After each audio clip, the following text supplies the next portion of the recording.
Welcome to Motherhood Aligned and Assigned, where we help guide mothers from symptoms to solutions. We're Dr. Serena Coffman and Dr. Veronica Schiltz, nervous system specialists helping families discover the missing link in their wellness journey. Join us as we translate complex health challenges into simple, actionable solutions for you and your children. Because your family deserves to thrive, not just survive. All right. You are doing everything right, Mom. You're taking the vitamins. You're going to every prenatal appointment. You're watching baby grow on ultrasound. You're checking every box on your pregnancy app. Like, oh, baby is the size of a cucumber. I didn't want to say cucumber, but that's the first thing that came to my mind. Okay, but can I lovingly ask you a question, Mama?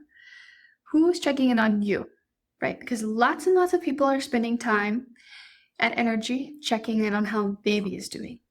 Mm-hmm. So who's checking on you, not just physically, but then neurologically? And did you even know that you needed to be checked neurologically? Because you're probably saying, well, no one's checking me because what does that even mean?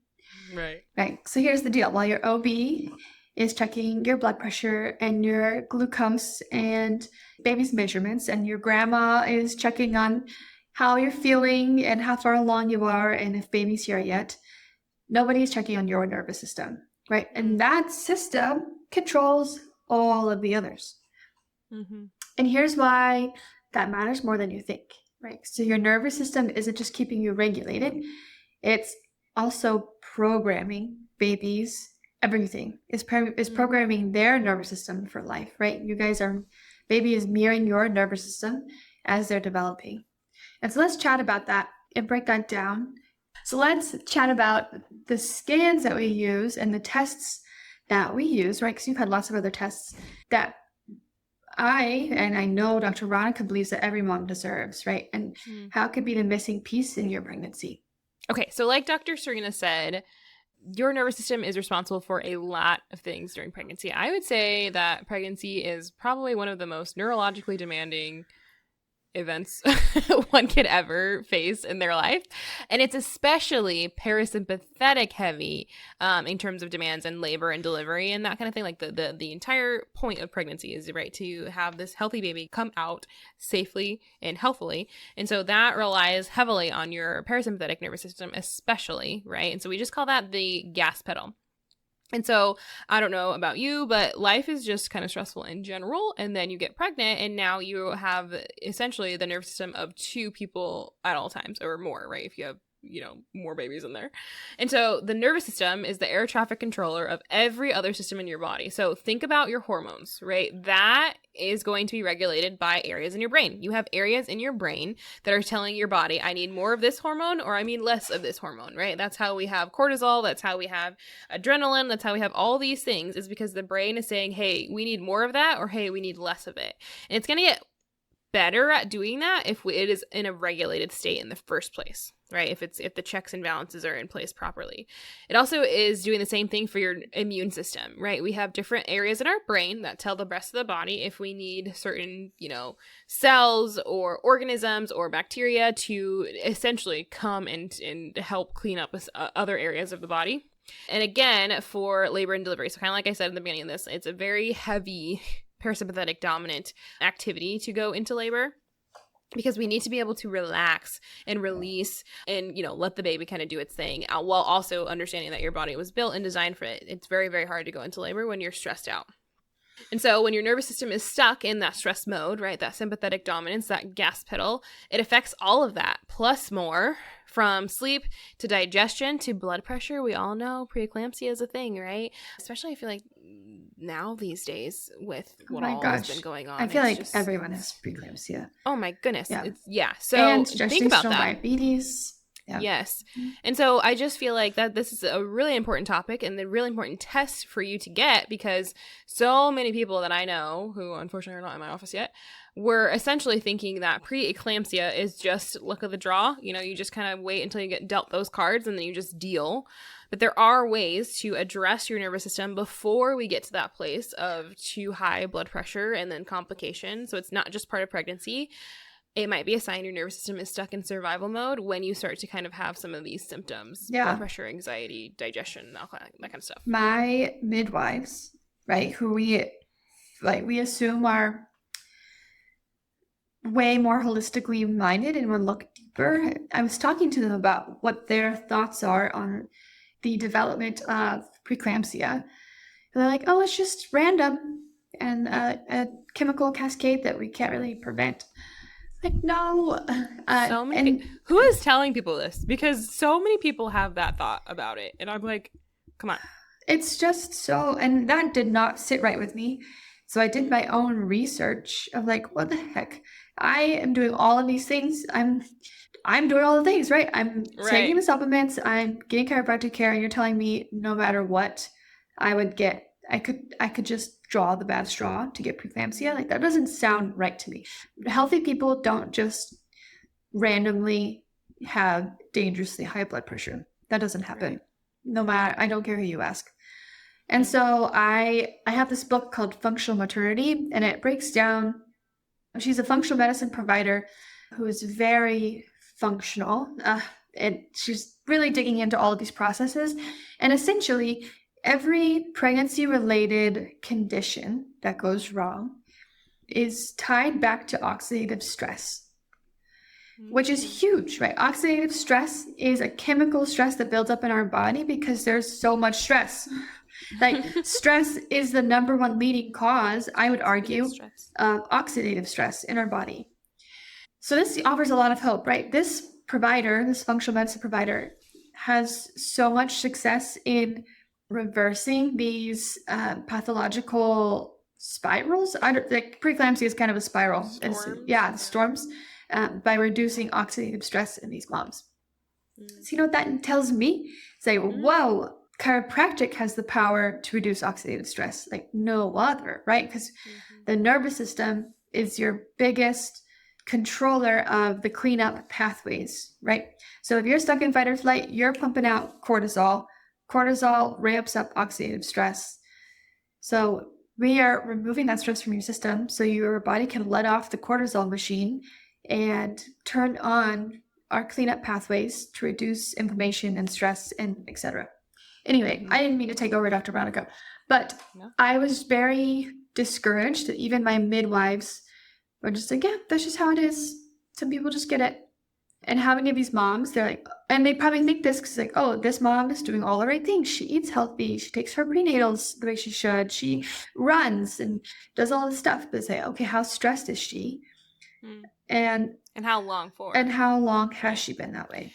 And I think sometimes we forget that it includes, I see several moms and women for anxiety, and it's one thing to have anxiety. It's another thing when it runs in the family. And I would say 80% of the time, it's like, I've been asking that now. Does it run in the family?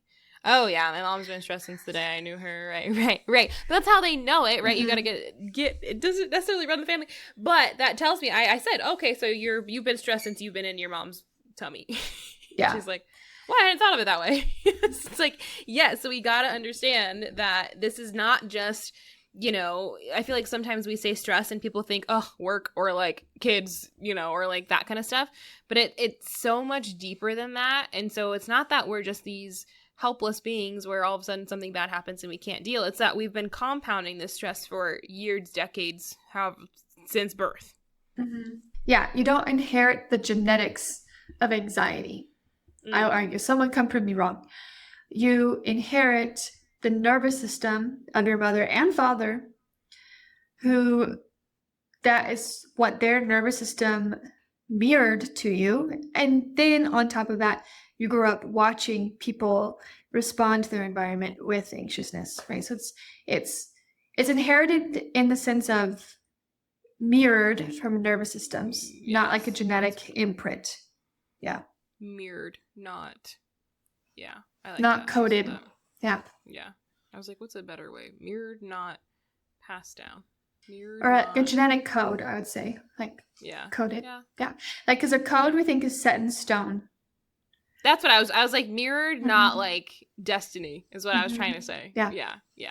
Okay, friends and parents. So one of the cool things, and kind of what we were kind of referencing, that mirroring, right? So your nervous system isn't just supporting your pregnancy, it's also programming your baby's development. And so how it works is through the umbilical cord, your baby gets nutrients and stress signals. Okay, so we all know that the umbilical cord is how they get nutrients, but you may not have known that's where stress signals are also transferred. And so your nervous system state, so whether you're anxious or calm or wired or regulated, becomes your baby's blueprint for how to handle the world. And we've talked about this in previous episodes where that's not a bad thing, right? If you have a baby who's born into a very stressful environment, who did not was blindsided by that environment, the ability to thrive in that would be much harder. And I shouldn't say thrive. The ability to survive in that would be much, much harder. And so if we have a stressed out, anxious mom, we need to kind of have a stressed out, anxious baby, because the baby needs to match the energy of mom, if you will, right? Because if you think, I say that lightly because, sometimes the brain can't tell the difference between a real threat and a perceived threat, right? So that's the unfortunate thing, is if you have a mom in perceived stress, right? She's just feeling the stress all around her, then the baby's going to be stressed and it feels like for no reason. But if you have a mom who's genuinely in a dangerous environment, the baby is going to also have the ability to adapt to that a little bit better because of that survival instinct that it has. And so that's just something really important to know, is that's that blueprint. And then you have the vagus nerve, which governs digestion, immune system, emotional regulation, and develops based on how your system is functioning. So, mom, how is your vagus nerve? Go ahead and go get a scan to find out, right? This is the test we're going to talk about in just a second. But if you've ever thought, I hope my stress isn't hurting the baby, this is your confirmation that they might be feeling some of it. But it's also your invitation to look deeper, right? Because you're not powerless. You are not failing. And you can support both of your nervous systems starting today. So let's chat about these scans. How do they work? That's a really good question. One, to start off, totally safe, non-invasive. This is not putting anything into your body. No radiation, nothing like that. It's all picking up information. I will say, I've had a couple of my fellow cringy moms like, okay, but what about Bluetooth? I am a fan of Bluetooth. I'm like, okay, just give me 10 minutes of Bluetooth exposure and I'll just give you an adjustment afterwards. Okay. How do you avoid Bluetooth? You don't. We had 5G, you adapt to it, right? Like, yeah, exactly. Side notes, just a quick parentheses here. Our world has a lot of chemical, and maybe when we create, I'm just gonna package electrical stress with chemical stress, and we can't avoid it, right? Like, we can't avoid the air we're breathing. If we're in Treasure Valley and it's winter and there's inversion and we're just breathing in a bunch of pollution, we can move, but that's stressful too, right? We can't avoid always the quality or the chemicals on our food. We can buy grass-fed, non-spray, all of that, right? But it's just, to a certain extent, we're at peace with the environment that we're born into. And then our goal is to become adaptable to that environment, right? So crunchy with the side of, I'm going to be okay because my nervous system is adaptable. How about that, folks? Crunchy and calm. Crunchy and calm. I'm going to start a Facebook group. We're crunchy yet calm. Yeah. I love it. Crunchy and regulated. No, the C. You need the C's. Okay, in the parentheses. Yeah. All right. So our Bluetooth runs scans. The first one I do in my office is heart rate variability. So this tells me about your adaptability to stress. How do you bounce back from a stressful situation? Or are you white knuckling it through the entire day and you experience a stress and it just pushes on your gas pedal and you're just stuck there, right? Mm. This is more than, because some people come in and they're like, well, I was in traffic and I was really stressed, and so did it just show up there? It's like, well, you had a few minutes to calm down in our waiting room, right? And you had, we just have very hopefully, gracefully, and thoughtfully brought you through this process in our new patient exam. And so your heart rate, which is what might be elevated after driving through crazy traffic, might show up. But if your heart rate is jumping from 120 to 80, and then back to 120 and then back to 80, 30 times in a scan, which is what I saw today, you're a little stressed. That's more than your heart rate being elevated because you're in bad traffic. That is your body thinking that you need to respond to stress and have a high elevated heart rate, and then being like, wait, no, we're okay, and bouncing back down, and then bouncing back up and down and up and down. Right? Mm-hmm. It's like hyper vigilance. Yeah, and that paired with a piece of the scan tells us how much your nervous system is tapped. by perceived stress and how much your system kind of like goes into this. What's the word you use, Dr. Veronica? Hypervigilance. Yeah, the hypervigilance. Yeah, hypervigilance. Yeah. I was like, wait, so what I like just those said? two pieces, it's heart rate and that piece of skin conductance, which tells us like how easily your nervous system is tapped and stressed. Give us a really good idea of how adaptable you are, right? And it's more than just having a high heart rate because you're responding to an acute moment, right? So this is a long-term indicator. Yeah, and just to, I don't know, I mean, hypervigilant is kind of a big word. It's essentially your brain and your body are constantly on the lookout for threats. That's all. Yeah. And it's like never coming out of that. And think about how I mean, I guess I can't think of anything other than anxiety, but how exhausted are you if you are worried about something and you're constantly looking over your shoulder, right? While also trying to focus on whatever task you have at hand.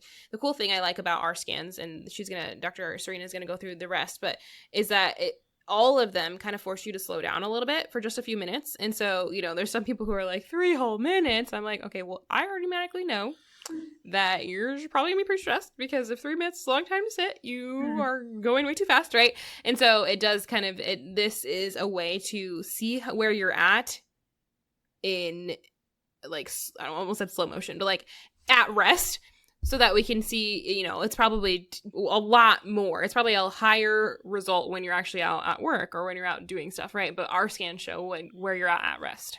Yeah. In this room right behind me, this like chilled out, cozy room, right? So if you're stressed in this room, yes, we know someone's up. This is our room too. Nice. How can you be stressed with this wallpaper? It's beautiful, relaxing. Thank you. A calming orange. The listeners are like, what are we lost you. Okay, we're back. Yeah, okay. So the second scan, EMG, which is telling us about where your body's holding on to tension and creating really obnoxious patterns for your brain to try to adapt to, right? And if you have a lot of this going on, your system is spending a lot of energy that could be going to baby, right? So your body's working really hard to respond to physical stressors stuck inside of it, and you're working really hard to grow a baby, which is already exhausting. It's a ton of energy, right? So for my mamas who don't sleep, this is where we see a lot of tension. And our third scan is our thermography scan. This gives me a really good idea of, one, it pairs well with the EMG to correlate patterns of what's going on in your system. So I use it a lot to back up, like, okay, these 2 different scans that we took at 2 different times are telling us the same story. And temperature is really helpful. I'm going to dive into it here because, sometimes I'm like, maybe you don't want to hear this, but I have a captive, or I won't know if it's not captive audience. So, sorry. She's fine. Watch us, like, this is where we like lose viewers. They're like, oh no. No, I love it. Let's talk about the science. Okay. So the nervous system is responsible for regulating everything, but in what we're reading here is our surface skin temperature, right? And what I see often, I'll just kind of correlate. So where our body on the EMG is holding on to a lot of stress and tension, on the thermal scan, there's going to be overall a global cool down of your surface skin temperature, right? Because your body is using so much energy down deep to manage a stressor that it doesn't have the resources to regulate the surface skin temperature. That's what we're looking for in an overall pattern, right? Where is your body really hot and warm and like in an acute phase of trying to respond to something, like an acute injury, right? Or an injury that you just got. The skin warms up because it's trying to send healing, everything, more blood flow so they can have more healing. If it's an old injury or it's like a bad pattern that's been stuck there for a long time, the whole system cools down, right? It's kind of given up. It's like a abort mission, right? So have hope.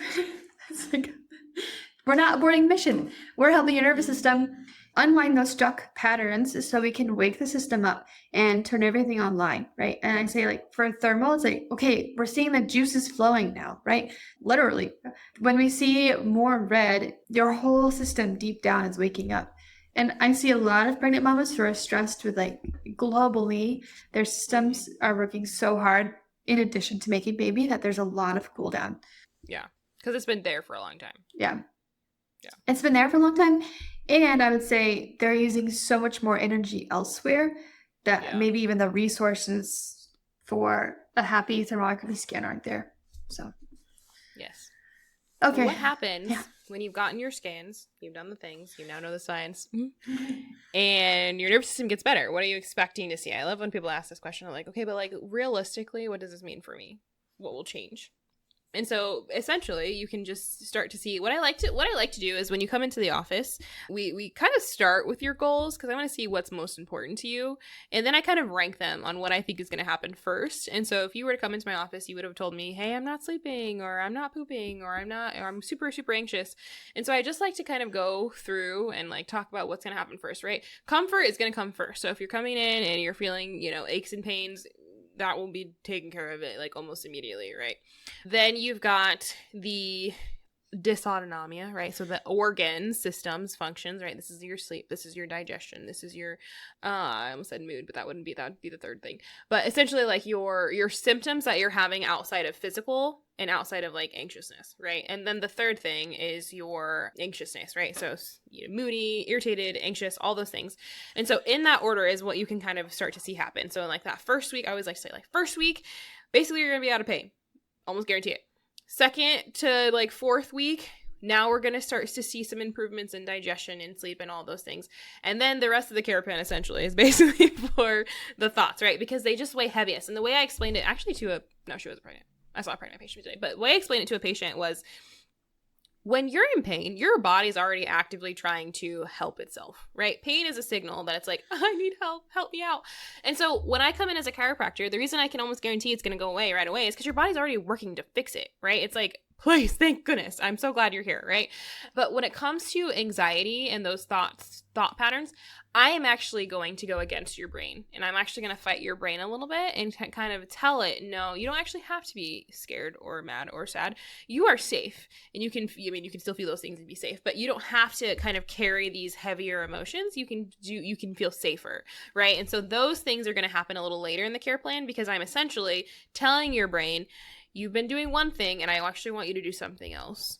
And it kind of throws a tantrum about it, and that's when you start to get like neurodetoxes and stuff like that, right? So that's what I just like to let people know is right off the bat, you're going to feel more comfortable. Then we're going to start to see some of those like organ systems moving and functioning again. And then you're going to start to have peace of mind and better mood. And, things like I had a mom who told me, I just belly laughed for the first time in 2 years. And we all cried. I was like, why are tears falling out of my eyes right now? But it just is so cool to hear stories like that because when you stick with it, when you go through the care plan, every chiropractor can bring you, comfort. But we get to go a little deeper and bring that joy back, bring that laughter back. So. And then, most importantly, baby gets to feel that too.